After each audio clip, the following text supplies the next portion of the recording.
Most of my content tends to be conceptual in nature, and that's by choice. That's because I want to trigger into you a thought-provocative event that will force you to think about how all of the things I'm covering may apply to you, going through the adaptability that you're going to be bringing so that they actually can work into your specific environment. I don't know what the specific context you're evolving in. I don't know the problems, I don't know the difficulties, I don't know all of these details. Yet, these concepts can work for you if you actually put in the effort to try to translate them into your environment. But that being said, every now and then, I like to do in giving some very practical, almost step-by-step tutorial level information, because it helps bridging the theory that the concept brings in and the practice that you're going to have to figure out to put in. And today, the topic I want to cover is time estimation. It's part of the broader topic of estimations, which is still an ongoing problem in the tech industry. And by that, I mean that if you go around companies, you're going to realize that it's not a piece of knowledge that has been settled and pretty much everybody got good over time, or at least know where to get there. It's one of these things that is still difficult, very painful, and poorly executed by many companies. It resets itself again and again. So what I'm going to cover in here would apply to any kind of estimation. But we're going to really keep it on the context of the time, because I know this is the biggest sore point that exists in most companies. I want to touch this on two big fronts. The first one is, let's talk about process. Let's call it structure on how to execute things. And the second part is going to be the series of the details and nuances that are very important to actually execute this whole thing successfully. So what you're going to need, you need a bit of a roadmap. You're going to need to create a feedback loop. And this feedback loop is going to have to be collecting information that you can actually trust, so that you can actually repeat the system again and again over a long enough period of time for it to be able to be valuable information in creating actionable feedback.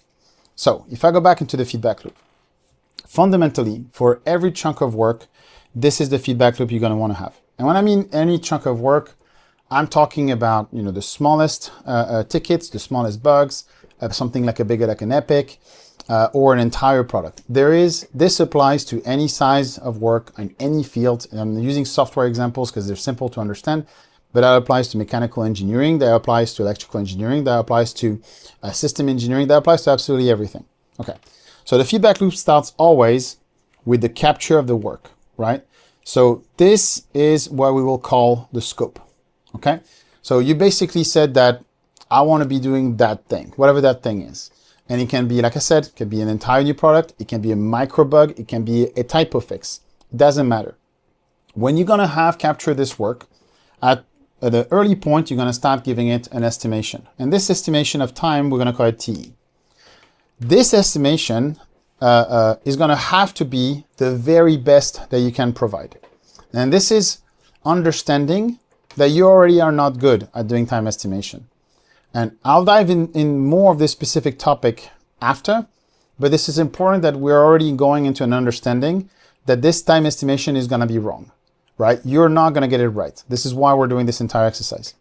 Then eventually you're going to start scheduling the work, and you're going to get to work on whatever has to be done in whatever flow you're using, in whatever iteration cycle you're using. Okay, so this work is going to go through the stage. Right, I'm going to use some very typical phases that exist in things. So it goes into to do, then it finally gets in progress, right? Then it gets into a review. Maybe along the way, right? We have conversations and then things get sent back.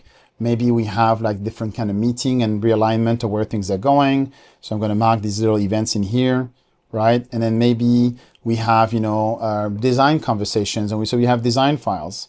Right? Maybe we have, these tickets are being idle and someone has been asking. So we're going to have comments are going to be coming into the ticket. All of these data points are going to be relevant afterwards. But in any case, this is all part of the big chunk of the work being done. And eventually this work is going to get considered done, right? Once it is done, the thing you want to extract out of this is the observed time it took to get there, right? And we're going to call it TO, okay? Now, if I'm leaving it this way, you're probably thinking that's it. My feedback loop is closed.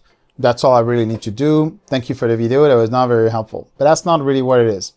The actual process of feedback starts at this point. And it's when we actually get to close this piece in here, and we actually are going to be going around and constructing this feedback accurately. Now, the first thing you want to have is identifying the difference between these two that we're going to call delta, right? Now, that's the easy piece. The part that is more interesting is that understanding why delta is delta. And why delta is not a single answer. It's often a series of answers, okay? And that's fundamentally the series of answers that's going to allowing you to place the feedback where it needs to be. I'm going to use examples in a minute, okay? So that's what we need to do. We need to create this feedback loop. The next thing we need to do is we need to be able to run this feedback loop again and again for a long period of time. And I'm going to give you very specific values here so that you can start trusting what comes in. So these, analysis of these deltas aren't flukes. They're not, circumstantial of, this one person was sick, so that's why things have been slipping, or this is a one-off project that we've never really done before, other things. And then you're going to be able to actually, with that repetition, maintain consistency throughout the entire execution of the feedback loop. Okay, so now we know. Feedback loop, doing it over a period of time, maintain consistency. That's what we need to do. Let's dive into the details one level down. What you need to do first is figure out some of the prerequisites you need to have to be successful with this execution. The first thing you're going to need is you're going to need a tool to record all of this information. I tend to be biased towards Jira for the simple reason that I've tried a lot of other tools and Jira has always been the one that came back to save my life. They're not paying me to say any of these things. That's where it is. But I'm saying this because I want to convey the importance of the quality of the tool you're going to select. But as a matter of fact, you could do that with a single spreadsheet. You could do that with stickies on the whiteboard. There's really nothing that's going to be preventing you from delivering these things except the amount of workload the tool would create for you. But you're going to want to actually being able to record all these different things. You want to record the work scope. So that's very practically creating a ticket or any kind of resemblance of a container for the amount of work that has to be done. And that can be as simple as a description. That can be as complicated as a complete product description. With requirements and specs, success criteria, test cases, etc. You really can take it as far as you want to. Right? But for this exercise, it's not relevant as long as there's understanding of what work has to be done. Then you're going to actually want to record what that time estimation was supposed to be. Now, on this one, without going straight into the nuances, there is one that I'm going to bring in right now. I don't like to use for these kinds of things any time value that is in minutes, hours, days, weeks, years, or whatever. For the very simple reason that they tend to be incentivizing people to seek a precision that they cannot achieve. It creates this pressure to deliver like exactly at that time, etc. And this is where time estimation tends to be confused with deadlines. They're not the same thing, okay? So what I use is I use a point system. I use a very simple 1, 2, 4, 8 point system. These people prefer the Fibonacci one. Doesn't really matter what it is. This is a definition of the common language you have in your company. I like 1, 2, 4, 8 because it's very simple. Everybody remembers that all the time. No one is wondering, was it 5 or was it 6? No, very simple. And you double it per week, etc. Because 1 is about a few hours, 2 is about a day, 4 is about a few days, 8 is about a week. And then you multiply if your cycles are different sizes. But you record this information right at the beginning. Then after this, doesn't matter about the phase you have in between, but you want to be able to record all of these events that I mentioned before. Now, of course, phase changes are events. So when it goes from backlog to do to in progress to review, I call it phase changes. There's other words for it. You can record any kind of common feedback that has been brought in. You can put the meeting minutes in there. You can have links to a blog post, to a wiki page. You can have all kinds of things. Cyclical information in here would help you. What I mean by cyclical information is that when this ticket is referencing a blog page that is referencing this ticket, that helps you really find each other. If the ticket was referencing the blog post or the wiki page and not the other way around, the people who find the wiki page won't know that the ticket exists. So you want to create as much of that cyclical information. It's a bit of a nuance I'm going into here, but it's going to be important. And then at the end, once the ticket is done, so you need an understanding of like ticket not done, ticket done, you want to be able to have a level of tracking and recording of how long something took. And that how long it took, you want to be able to actually having a good definition of it. Because a ticket in backlog, scheduled, and in progress is 3 different starting points. Okay? Once you have this, you want that tool to be able to do some level of reporting. And this is so that you, when you're going to go into that yellow phase of feedback creation that I was mentioning before, you're going to be able to actually dissect all this information that has happened and start understanding all the whys that have been going on. Okay? So that's the first thing. You need that tool that can do all of these different things. If you're going in and you realize that this is not capable in your checklist, seek another tool. You're setting yourself to fail, or maybe if you have the understanding you're going to do all this manually, that's fine, but that's going to be a lot of work. The second thing you need is you need to have an unbiased person to maintain this entire process. The tool is going to be your record-keeping environment. You need to create an authority for the consistency of all the work that you're going to do. I like to use project management for that, as a function, as a team, as a group of people. I like to do two things. I like to, one, give them full control over the project management tool. That doesn't mean that they do whatever they want, but that means that no one can actually sabotage the tool and tweaking it without them being aware of it. If you want to change, you have to run it by them so that they can maintain, and their mission is to protect the consistency and the integrity of the data that goes into the system. And two, I like to have them being reporting to an authority that is above either engineering or product, right? As to never create the implicit expectation that when project managers come to you and ask you, if you haven't been doing these things, what were you doing instead? You never feel threatened or attacked or thinking like, hey, who are you to ask me this kind of question? You're not my boss. Product and engineering have to see project management as a supporting function so they can allow them to maintain the impartiality of the information that they're guarding. Okay? So that's the second thing you need. The third thing you need is what I would call rules of engagement. The reason I call it rule of engagement is because I'm doing everything I can not to call it a process. But you could call it a process.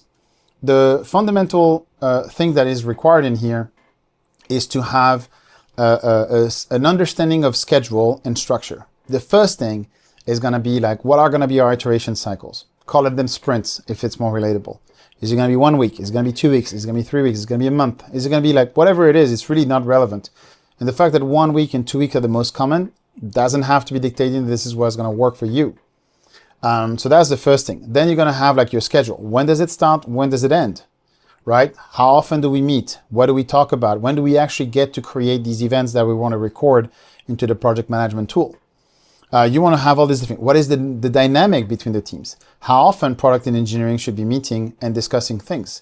And establishing expectation as the last piece, which is like, who is going to be responsible for what and who's going to own which part of things? And again, something I want to put in there, because unfortunately it comes in conversations time and time again, ownership doesn't mean dictatorship. Ownership means that you're the person who's going to be responsible for things to happen, and in case of a tie, the final authority. But you got to be establishing some of these different things. Like I said, this unbiased role that I'm putting in, I'm making that person the owner of the data custody. That doesn't mean that this person is a dictator, doesn't need to listen to anyone. But anyway, so we have these three things. You have your tool, you have your unbiased person, you have your rules of engagement. You are now set to roll out this feedback loop like I talked about, to actually getting it going and start creating and yielding good value, good data. So I'm this close to going to the second phase. So let's talk about this. So you get the whole thing going and things are working, the sprints are happening, the information is discussing, and then you have, the project management that is paying attention to how everything is happening. You start monitoring how the execution is going. Are people paying attention to this? Are every single ticket leaving the backlog with an estimation, no matter how bad it is? Are people actually like letting go that this is not a performance exercise and they're trying to really get themselves into things? Are you seeing that the momentum is here? This is the first thing you want to do. Then after this, you're going to start having at the end of these cycles, sit down with that unbiased person, the project manager in this case, in my case, and start dissecting what has been going wrong. Who is doing a good work with the process? Where is the, call it a biased assessment of the quality of the data acquisition, right? And then you actually start to get to it. Once you start getting this information, you can start unpacking all the different reasons. And this is where these reasons are going to be interesting to actually act on. Normally, these kinds of things would happen between the engineering manager, the product manager, and the project manager. This is a moment where all three of them will come together and start really dissecting and understanding what's been going on. And they can actually start looking into individual problems that can be coming in. You, product manager, you introduce some scope creep, right? We had decided that this work was going to be this way. We have to maintain some stability. You have to hold yourself back from flipping things. Oh, but I changed my mind and I want something. That's fine. You're allowed to change your mind. You're not allowed to actually change the ticket to what's going on. We can cancel a ticket and then cut out a new one and then putting it on the schedule afterwards. We can do all these different things, but we cannot torture these tickets because we're trying to get better at estimating things. You see what I mean? You can go to your engineer who has a tendency to always underestimate everything, overly cautious. Oh, it's going to take 2 weeks. It'll be done in 2 days. And then 3 months later, it's not done. And you can come to this person and just sit down and say, like, look, here's the data. You have a tendency to underestimate the amount of work, and we are having a difficulty taking your word for it. And that now prevents us from actually going in. Okay? You are going to bring that personal feedback. The arena to do this is going to be up to your choice.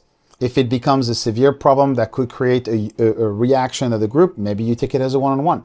If it can be a teachable moment for the entire team, maybe you take it at a team meeting. This is really for you to assess the specificities of your environment to make that kind of decision. Okay? And then it can be the whole aspect of the team, whereas for instance, we are underestimating the things we don't know, right? And that's a big one, for instance. Like you're going to say, oh, it's going to take 2 weeks, but we actually didn't know what we're going to get ourselves into. We should probably have, spike this up, research the problem first, understanding what is going on, and then actually going to discovering. So that would allow us to constrain the things we have absolutely not a shred of an idea how long it's going to take to something else. Now, minor nuance I'm going to go in, because again, I'm this close to really get into the meat of it. When you are going to do a spike work, so something that is a research thing, so you have no idea how long is it going to take, and you want to put a time estimation to it. A lot of people say like, well, you actually, I can't give you how long it's going to take because the whole point is to figure out how long it's going to take. You flip the whole script around. Instead of trying to guess how long is it going to take, you give yourself a maximum amount of time you can allocate for the work to be done. So this is like, I'm going to research the integrations of ChatGPT API into my application. Never done it before, don't know how it looks like. I'm going to give myself 2 days. Boom. I'm going to put like a 2-pointer or 4-pointer on it, and then I'm going to start working on it. What that does mean is that now you have something a little bit different. It's a bit of a deadline now. 2 days from now, you're going to close the work. You're going to comment what's been going on. You're going to take the lessons that have come. That will allow you to actually force the time estimation from a deadline perspective. Okay, so it's always possible. Okay, recapping before we go into the nuances. You need to create this feedback loop. This feedback loop has to start as quickly as possible from even the worst possible time estimation that you have. You need to get it going. You need to actually have the work executed and recording everything that you have. And then you actually need to observe the time that you've actually been taking. Once you have done all this, you dissect the entire problem, and then you start pumping out all of your whys. So you're actually being able to understand where to bring some feedback. You don't have to address it all. You just have to start addressing things one at a time. Okay? To get this in a successful context, have the tool that allows you to record everything, have an unbiased actor that can maintain and own and protect the integrity of the data, and then establish clear rules of engagement with the entire team on how they're going to meet and how they're going to work with each other. You do this stuff, you keep on going in, eventually I guarantee you're going to start seeing better time estimation. You're going to start getting good. Diving into the nuances, starting with the very first one. Don't do this for less than 6 cycles. If your sprint is 1 week, do it for 6 weeks minimum. And then at the 6th week, this is when you can actually start looking at all the dissection you've done and start extracting trends of the why something has been wrong. This is then and only then that you can actually start addressing with your team. That's going to do multiple things for you. The first thing it's going to do is that going to help you reinforce the fact that this isn't a performance exercise. And this is extremely important because I guarantee you that when you're going to go to your team and you're going to say, hey, we're going to try to get better at time estimation, a lot of them are going to nod and they're going to think like, oh yeah, they're trying to crack it up on us and this is about like making sure that what's going on. That's going to introduce noise in the data, by the way, this attitude. And that's why this first benefit is going to be important. The second thing that it's going to do is that it's going to allow you to have enough data to absorb all of the flukes. Like I said, like the guys who are trying to game it out, they're over pushing the work to match the time estimation that made no sense whatsoever, or the flukes that happens in life. Like I mentioned, the person who is sick, the person who is out on vacation or something like this, all this. 6 cycles is the bare minimum. And keep in mind, another nuance, if you're gonna have 2 weeks sprints, that means 3 months. And that takes me to another one of these nuances, which is when you have a team selecting, do I want 1 week or 2 week sprints? they never, almost never, think about these kinds of consequences. They never think about the bigger picture kind of reporting that is dependent on having a minimum quantity of cycle fully executed to be able to start making decisions on the right data. They're like going around, like, now 2 weeks feels right, because that's really where I am in terms of my ability to slice the work. I personally very much prefer 1 week, but I know that the trade-off I'm making is I am actually having to fight with the team, quote unquote, to get them to get better at slicing the work into things that can be achieved in 1 week. And that sometimes when you work on different things is very, very difficult for them.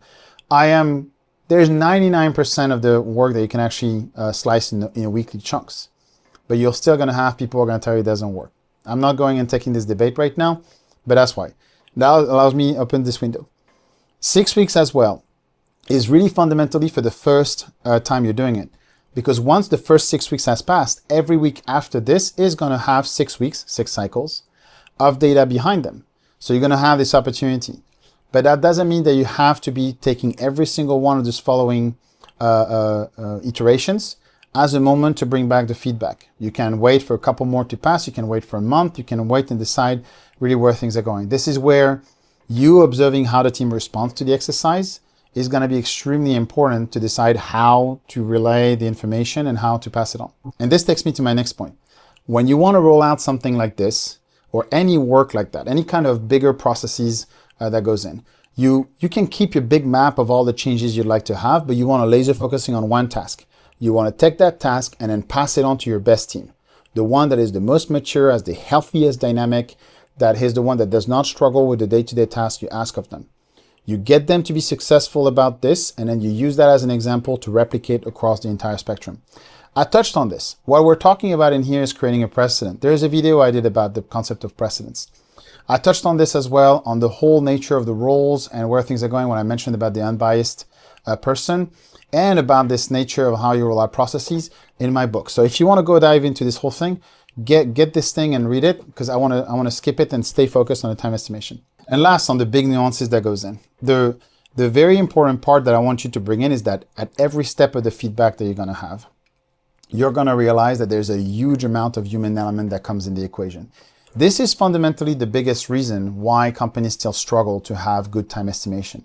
Because the feedback part that I gave you, the tooling part that I gave you, you're going to find derivative version of this all over the internet on how you actually get good at, sprint planning, at agile methodologies, etc.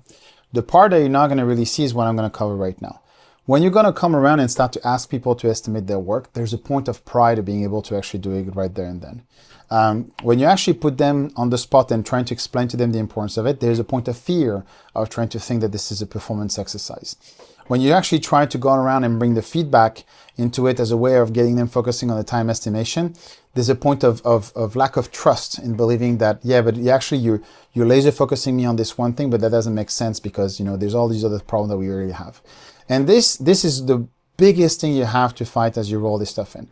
The best way to do it, no, let me correct that. The simplest way to do it is to stay focused on the exercise of time estimation by repeating that this is all you care about, and by shutting down some of these derivatives that are going, etc., left and right. But I would encourage you to actually have an empathetic approach to this entire situation. Most people are going to react this way, out of ego, out of fear, out of, call it imposter syndrome, insecurity, whatever. They're not meaning their worst. They're just reacting based on the unspoken reality of the workplace. And these things actually get in your way of getting good results. And so you want to actually try to manage this dynamic by controlling what is being said, but also when things are being said.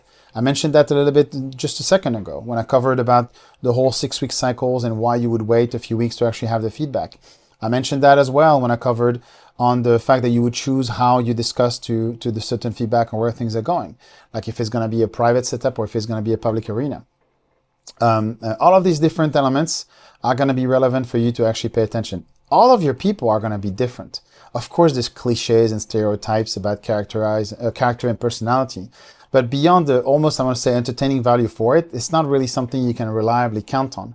What you got to do is just pay attention to how things are happening, and then just address where things are going.